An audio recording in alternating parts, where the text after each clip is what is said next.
Although you hear so much about the Arab-Israeli conflict, there are many basic aspects that people don't know about, so I've summarized the essentials here. Now let's start at the beginning. Israel said yes. You might look at the situation and think to yourself, why not just split the land into two? A Jewish state where Jews live and an Arab state where Arabs live. Well, this is exactly what the UN said in 1947. The Jews said yes, and the Arabs said no and started a war. And by the way, the partition plan didn't specify a Palestinian state, but an Arab state. And I will say why in a minute. Now you might say, why should they share it? It is their land. The Jews stole it from them. And so here we come to point number 2. Israel wasn't established on stolen Arab soil.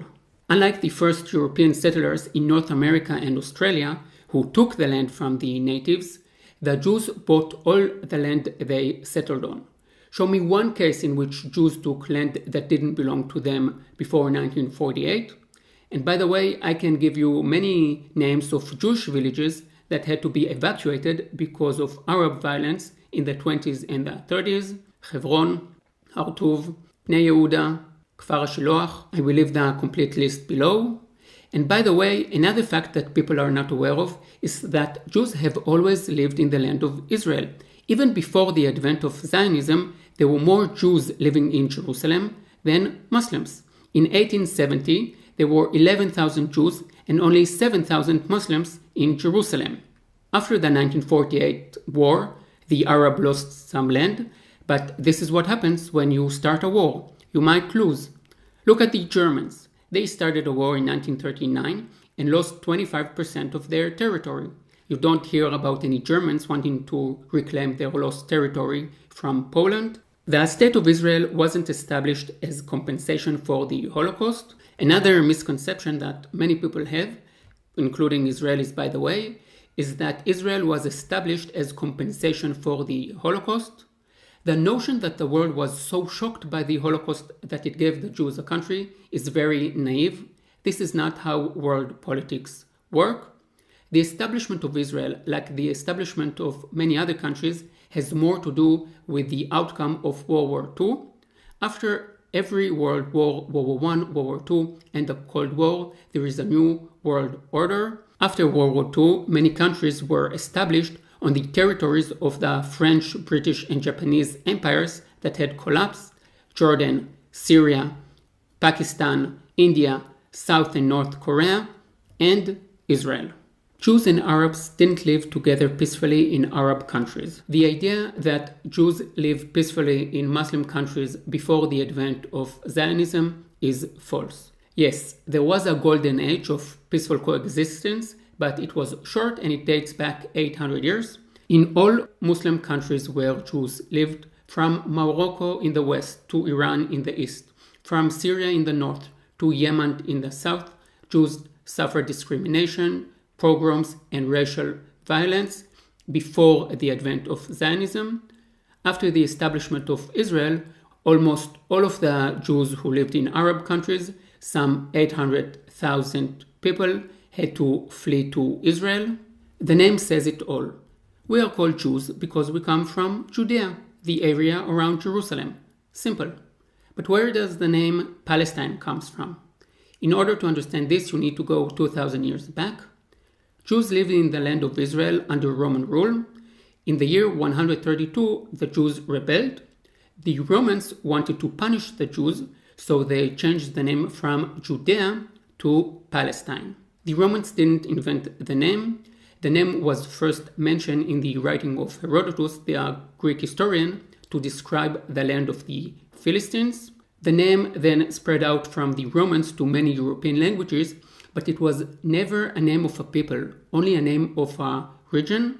My grandmother, who was born in 1937 in Mandatory Palestine, is actually more Palestinian than most Palestinians living today. True Palestinians are only those Jews, Christian, Muslims who were born in Mandatory Palestine between 1920 to 1948. Now, let's say that you don't agree with me and you believe that Palestinians existed in the past, then please write me in the comments below a name of one Palestinian leader from the 18th century, from the 13th century, from the 5th century, put a link to an ancient Palestinian coin or a flag, but you don't need to go that far back. Even in the 30s, when the Arab revolt against the British, it was called the Arab Revolt, not the Palestinian Revolt. Some who are anti-Israel say that Israel is a colonialist project. No, it is the other way around. When the British and the French drew lines on maps at the end of World War I, they created not only borders, but nations, the Palestinians and the Jordanians. Now, you might say that I'm dwelling on history too much. What about the problems of today? Which brings me to the next point, the Palestinian refugees. There is a lot of exaggeration surrounding the Arab-Israeli conflict, but there is also one huge lie, and it involves the Palestinian refugees. As a result of the war in 1948, some 700,000 Arabs had to leave their homes. Many of them had to leave their homes because the Arab leadership had told them to leave their homes and that they could come back after they had killed all the Jews. And yes, like all wars, there were some acts of evacuation. At the same time, as I said before, some 800,000 Jews had to flee Muslim countries and start a new life in Israel. Unlike the Arabs who had started a war against the Jews living in Muslim countries had never committed acts of violence against Muslims. In the 20th centuries, there have been tens of millions of refugees. After World War II, entire population migrated. Here are two examples. More than 10 million Germans had to leave their homes in what was previously an eastern territory of Germany. When India and Pakistan were founded, about 15 million Muslims and Hindus became refugees. Now, on which topic have you heard more in recent years? About the 700,000 Palestinian refugees or about the millions of Germans, Pakistani, and Hindu refugees? There is one topic that you hear about all the time, the Palestinian refugees. And why is that? This brings us to the next point, two refugee agencies. Here is a fact that most people don't know. The UN has two agencies for refugees. One for all the refugees in the world, and another one, UNRWA, just for the Palestinian refugees. Sounds crazy, but it is true. Just Google UNRWA. One agency for more than 200 million refugees from 1945 till today, and another one only for the 700,000 Palestinian refugees. The Palestinian refugees also enjoy a different definition to the word refugee. There is a regular refugee and a Palestinian refugee.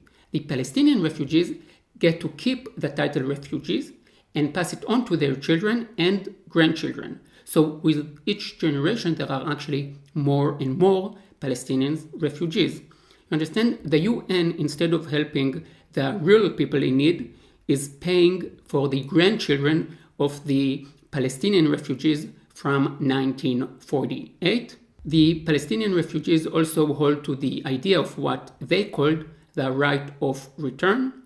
This idea is as crazy as if all the 30, 40 million Germans would want to go back to their grandparents' home in what is today Poland. Yeah, just imagine what would happen if all the 200 million refugees from 48, 47, 49 would want to go back to what was their grandparents' home. Total mayhem. The freedom to complain. Another reason why you hear so much about the Palestinians is that they enjoy the freedom to complain. Let's say that you are watching TV and you see an Arab from Nablus complaining about the Israelis. And you think to yourself, the Israelis are really mean. Now, let's think for a second on what you've just seen. A journalist could freely travel to the West Bank, where he could interview whoever he wanted. The person that is being interviewed doesn't have his face blurred, and you see his name on the screen. Now, when was that last time that you've seen a Syrian in Damascus or an Iranian in Tehran complaining about their government? The freedom to complain about the government is a luxury that most people in the world don't enjoy. Now, I hope that day will come and all people in the world will be able to complain about their government. It is very important. But until then, it is important to remember the huge paradox. You don't see and hear the ones who are really suffering, as they are the one being silenced and you can't hear their voices. Are the Palestinians really suffering that badly? Let's have a look at the facts. In 1967, in the West Bank, the life expectancy was 48 years. Today it is 75, higher than all the Arab countries surrounding Israel. In 1967, there were no universities in the West Bank. Today, there are 11 universities and 13 colleges. In 1967, only 4 Arab settlements had running water. Today, more than 640. In Amman, the capital of Jordan, just tens of kilometers away, there is running water only 1 day a week. The Palestinians get more aid from the United Nations, the United States, the European Union, and the Arab countries than any other group. Somehow, everybody knows that the US support Israel. Nobody knows that the Palestinians get more money per capita than any other group in the history of the world. But what about the killings of Palestinians by the Israeli army? Let's have a look at the numbers. Body count. If a tree fell in a forest and 1,000 cameras filmed it, did 1,000 trees fall? Apparently so. Polls conducted in European countries show that most Europeans see Israel as the biggest threat to world peace. Israel, a tiny democracy in the Middle East. And I don't blame them, by the way. This is what the media has been feeding them for years. Now let's have a look at the numbers. So did you ever think how many Palestinians died from 1948 till today? It's around 20,000. That's it. And I will add that most of them were terrorists. Now let's have a look at who is really killing Muslims in the Middle East. In Syria, in the last 10 years, around 500,000 people died. In Lebanon, about 130,000 dead as a result of the civil war that continued from the 70s to the 90s. In Jordan, the king killed around 15,000 Palestinians in a single year between 70 and 71. About 150,000 died in a war between Yemen and Egypt, and about 1.5 million died in a war between Iraq and Iran. And the list goes on and on. Now, check and see how many articles and publications have been published against Israel in newspapers like the British Guardian or in universities like Berkeley, and how many publications were about the real atrocities that Muslims are committing against one another in the region. Israel is the smallest problem that Muslims have in the Middle East. Too bad that most Muslims and human rights organizations are not honest enough to admit this simple, obvious fact. Back to basics. I'm just an Israeli tour guide with an MA in Israeli history. I'm not the first and certainly won't be the last person that you will hear talking about this issue, though sometimes it is good to go back to basics to see what each side says about itself. In the Israeli Declaration of Independence, it says, "We extend our hand to all neighboring states and their people in an offer of peace." In the Hamas Covenant, it says, "Israel will exist and will continue to exist until Islam obliterates it." I find it interesting. They don't say that they want a Palestinian state. They say that they want to destroy Israel. And it is not only Hamas, by the way. When the PLO talks about freeing Palestine, they talk about Haifa and Jaffa. The idea that there will ever be a democratic Palestinian state is Western wishful thinking. There are no Arab countries with human rights, democracy, and all the values that are important to us. They want to destroy Israel. I believe them, and so should you. That's it. I hope you enjoyed this video. If you did, then please subscribe and share this video on social media. If you don't agree with me, then write your reasons below. See you in the next video. Yalla bye.